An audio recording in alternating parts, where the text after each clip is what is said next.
All right, welcome back.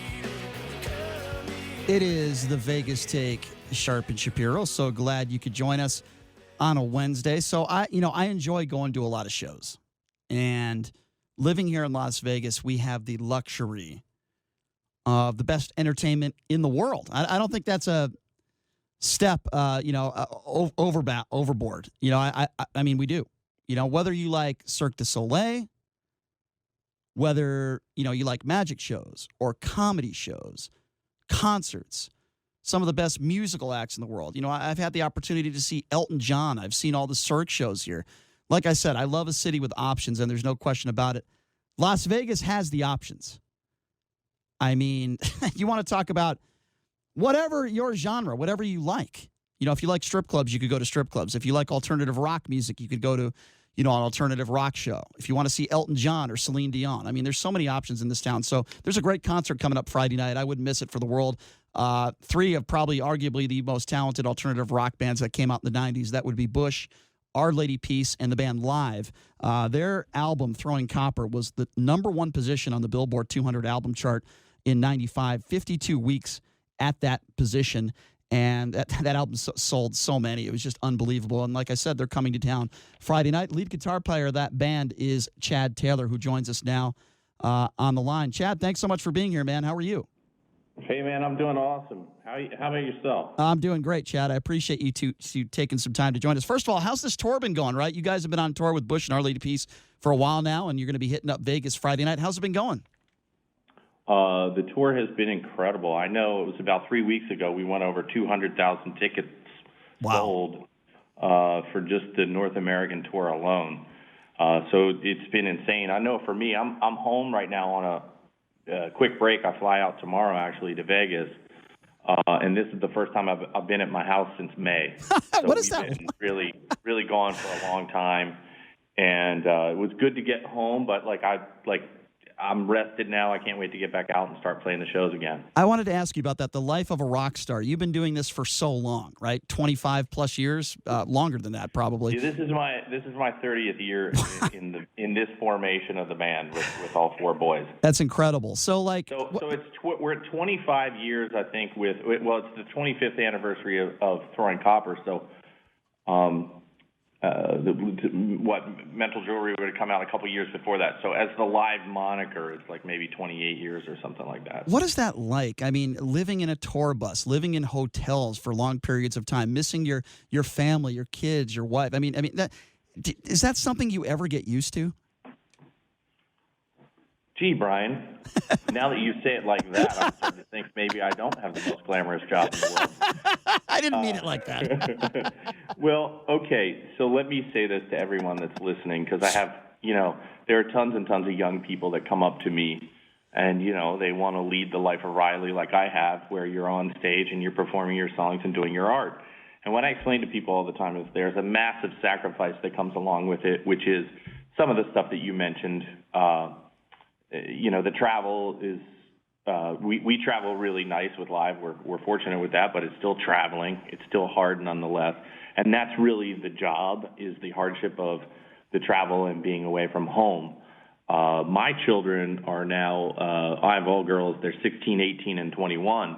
Mm-hmm. So like anybody that has teenagers knows that, like, they have their own lives and their own interests, so they don't really care whether dad is gone or not.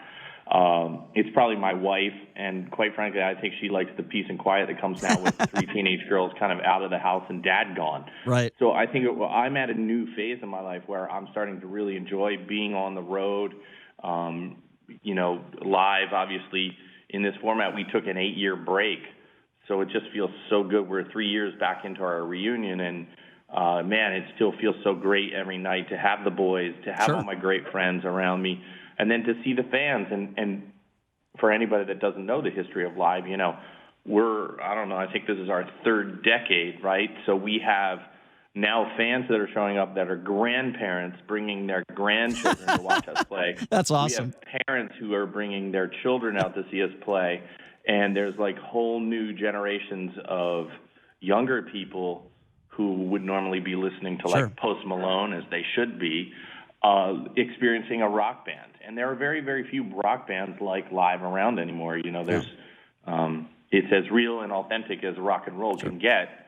And unfortunately, as you know, many of our peers have passed away, and there just aren't that many more bands of that ilk doing it. So, we are definitely a band we know we're in rarefied air, but fortunately we all have good health. We've been able to avoid, drug addiction and some of the pitfalls that go along with being musicians, and, pretty much are set to roll for, I don't know, another 20, 25, 30 years, whatever it takes. Yeah. We want to play music basically until we're in the grave. And for the record, the first time I heard you guys, I had a full head of hair. Now that is completely gone. So you're right. There are some people that are a little older that have been listening to you guys for a long time. If you're just joining us, Chad Taylor, lead guitar player for Live. They're on tour with Our Lady Peace and Bush Friday night at Hard Rock at the Joint. It's going to be a lot of fun. You mentioned some of the people that we've lost over the last several years. It's very sad, Chad. Lost Chris Cornell, of course. We lost Chester Bennington. These are guys that you knew personally, I would imagine. And I just saw Stone Temple Pilots. They have a great new lead singer. I just saw them the other night at Hard Rock, where you guys are going to be performing. We lost Scott Weiland. I mean, what do you make of this, drug addiction, depression? And I would imagine you knew some of these guys personally. Yeah, well, I mean, the one that really sticks out the most to me is probably Kurt Cobain. Kurt and the guys in Nirvana and the guys in Live, we really, truly came up together and had a real symbiotic relationship with each other. They didn't think they were grunge, funny enough, and of course, as Live would get pressed, they'd call us, a grunge band or something like that. We'd be like, we're from York, Pennsylvania. We're, certainly not grunge. And, Kurt was a big fan of the band, and the same with Dave and Chris, and they're great gentlemen and heroes of ours, and we love them musically. And then, all of a sudden we lost Kurt. It really impacted us in the band. We didn't just love them as musicians, we loved them as human beings. And, of course, I'm so proud of Dave and what he's doing with the Foo Fighters. Sure.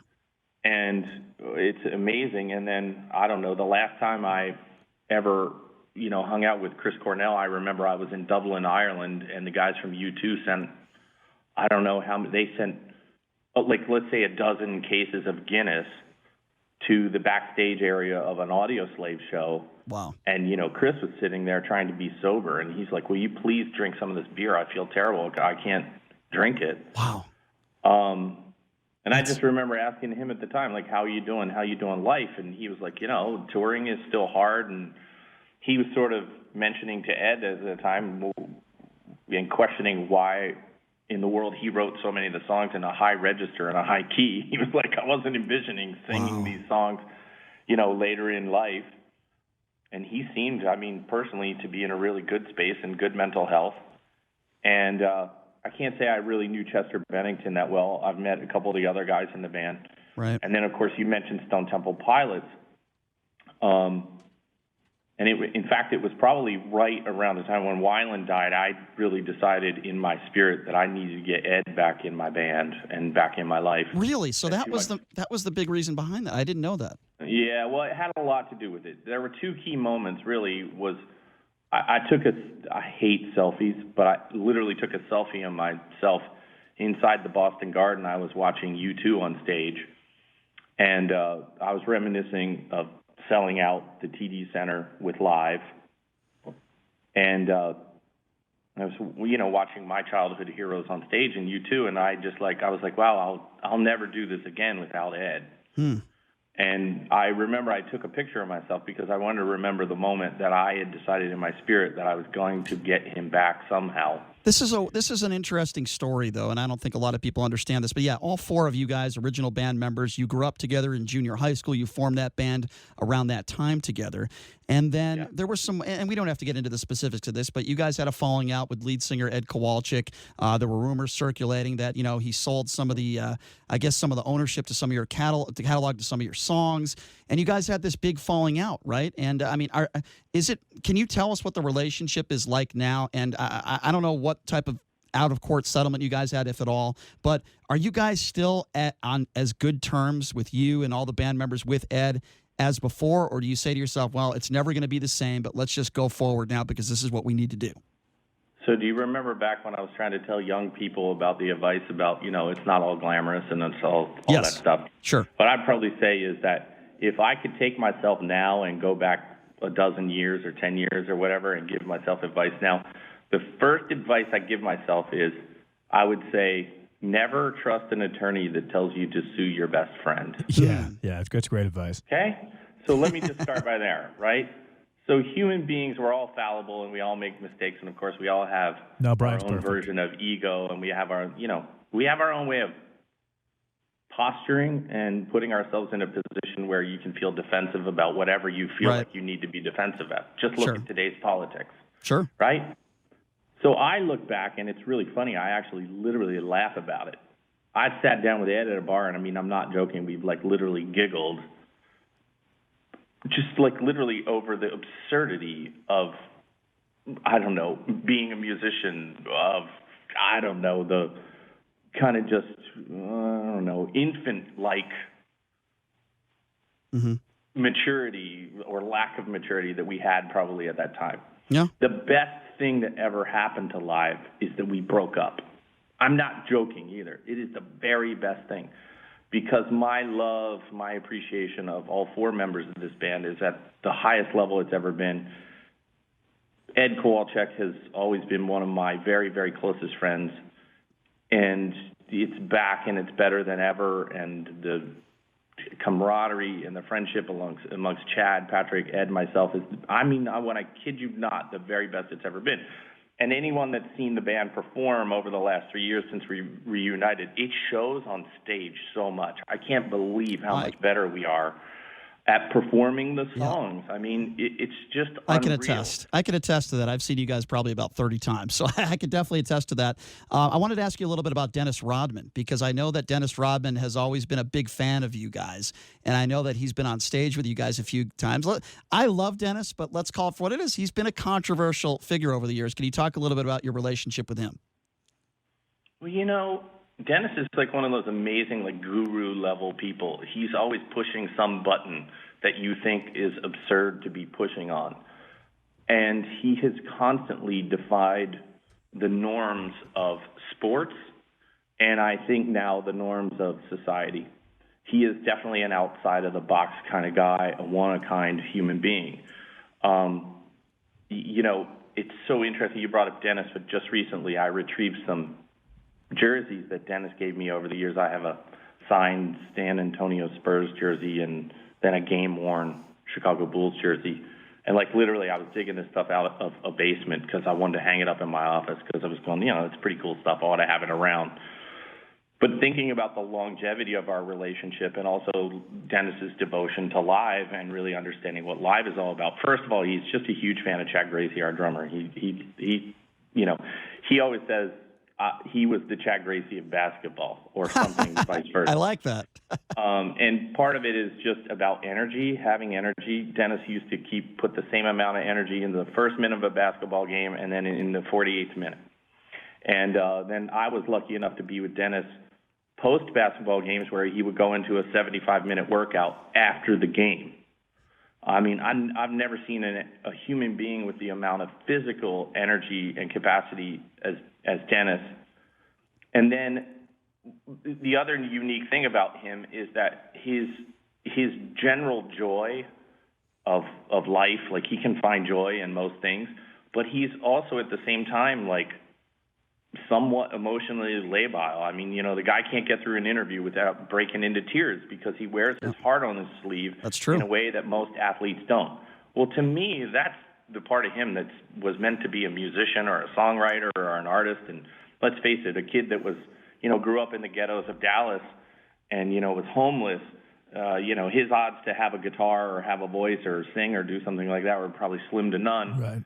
Then you add in the height factor, his extreme growth post-high school, and, you know, you get this superstar athlete that, for example, when Phil Jackson was asked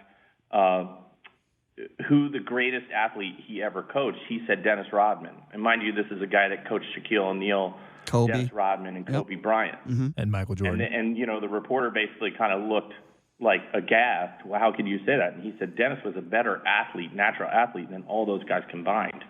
That's how talented he was. Mm-hmm. This is a guy that would go out and, you know, he'd get 26 rebounds in a game and have 0 points. He could That's control true. the game literally by just rebounding. And, of course, now you get into the crazy. And he actually asked me to go to North Korea with him, which is Did he really? funny. Oh, my Yeah, God. of course, I instantly said no thanks. So hold on a second, Chad. So you're That saying would have been crazy. it's possible that you could have been hanging out with Kim Jong-un. It's very possible. And Dennis It's very Rodman. possible. And you I mean, didn't do it. Actually, he tried to convince Ed and I. He said, "Bring acoustic guitars and come down and we'll make music and we'll hang out." And I was like, "Yeah, I don't think I need that kind of controversy It's in my possible. life." It's possible you could have been playing Lightning Crashes on a acoustic guitar with Ed, singing to Kim Jong-un in a room with Dennis Rodman. That's very possible. Kim Jong-un and his pleasure squad. Yeah, and then most people don't even know. Just talk about the political side. Bill Clinton invited Live to perform at the White House, and we turned him down. Why did you do that? So, well, I don't know. Honestly, I think if you asked Ed, and it was more Ed's decision at the time, he just didn't want his music and his lyrics wrapped up in anything to do with politics. But wasn't it true that Ed did a little bit of campaigning for Barack Obama? Because I thought he sang a few songs on a stage for. Well, yeah. So in the Yes We Can video, every artist that's in the Yes We Can video plays Ed's guitar. And I think Ed had something to do with the song as well. I'm not quite sure. But that was as political as I've ever seen Ed get in my life.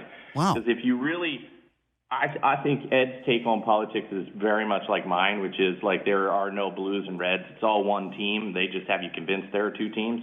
There's 555 people in our government that are in power, and really they play for their team. And then there's us as average citizens. That's how I look at it.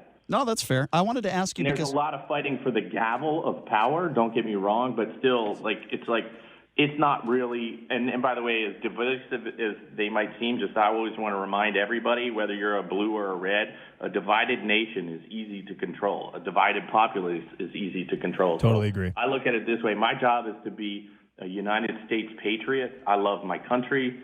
I love my flag. I love what America stands for. It is the land of freedom that helped me birth my musical career, and there's probably no other nation in the world where I could have survived and thrived as an artist. God bless this country. I just don't want to see anybody do harm to it, and I think that divisiveness at the end of the day does do harm. Yeah. And I just try and remind everybody, take a deep breath. Try and remember that somebody that has a different opinion than yours is not particularly your enemy. Maybe you could learn something from somebody that has a different opinion. Probably most important thing is to get to some common ground. I mean, how many times have you sat in a room with one of your good friends, right, and had a heated debate about something where you're polarized, you're in complete opposite sides, and finish the conversation and walk down the street and have dinner together or grab a beer? Happens to me every day. Literally every single day on this show. Every day, Chad, So, that happens to me. Two questions for you. You mentioned how young people should listen to Post Malone, and I totally agree with that. I think he is an iconic generational talent. Do you believe that, or why do you think that music has changed from rock to EDM to hip-hop, and what do you attribute that to, and do you believe that rock will ever come back? Dude, Post Malone's new single is with Ozzy Osbourne. I know. It's not going away. It's right here. It's right in our face. The one thing I want to say, what's interesting about that, I don't really live has been. I just want to say this. I come from a really kind of special place in how I can think about music because of the success of live. For example, I don't follow the trends. I don't read Billboard. I don't know the charts. I don't know who has a hit radio single. I have no clue about that stuff, and honestly, I never have. Whether the band was, I knew, by the way, when we had a number one record, because, somebody from a management team or the record label or somebody got really excited about it. And, of course, I knew that was good for my career. I'm not, ignorant about what, the success of radio and MTV and all those things did for me. But really, honestly, I never wrote a song and I never performed on stage for $1, so I never cared very much about the commercial success. I love musicians and artists that are, soul-centric first. And I think we all know the difference between a pop artist that's being propelled from the top down, where there's a lot of money and a lot of push and a lot of promotion behind it, and those, real earnest artists that are coming from the ground up. I mean, for example, I don't know if you guys have you guys listened to Tyler Bryant? This guy is freaking amazing. He's one of the greatest guitarists I've ever seen in my life. Just phenomenal musician. Mm-hmm. And then what's crazy is, to make it even worse, he just married the lead singer and lead guitarist of a group called Larkin Poe. And, literally the two girls that are in Larkin Poe, literally together, may be the greatest guitar duo I've ever seen in my life. I mean, so, the truth is there are phenomenal young artists out there, and they are reaching success. It's just, it's not being pushed from the top down. Right. doubt. It's not mainstream. Yep. Well, Chad, I always appreciate you. You've been on my show before, and I always appreciate when you take some time to join us. I'm really looking forward to the show Friday night. This is a great tour. You guys sound better than ever. And the Joint is a fantastic venue, as I'm sure you've been there before. Thank you so much for taking some time to join us. It really means a lot, my man, and look forward to the show on Friday night, okay? Yeah, so Friday night is going to go off. We close the show that night, so we go on last. The guys from Bush are on right before us, and they're phenomenal, and our friends in Our Lady Peace are there. I mean, really 3 amazing bands on a Friday night in Las Vegas. That says something that we're probably going to get up to some trouble, not only during the show, but probably after the show. Yeah, the guys from Our Lady Peace are actually coming in studio Friday to play us a few songs for us, too. So they're a great bunch of guys. Chad, thank you again for taking the time, man. Always appreciate it. And look forward to seeing you Friday night. It's going to be a great show.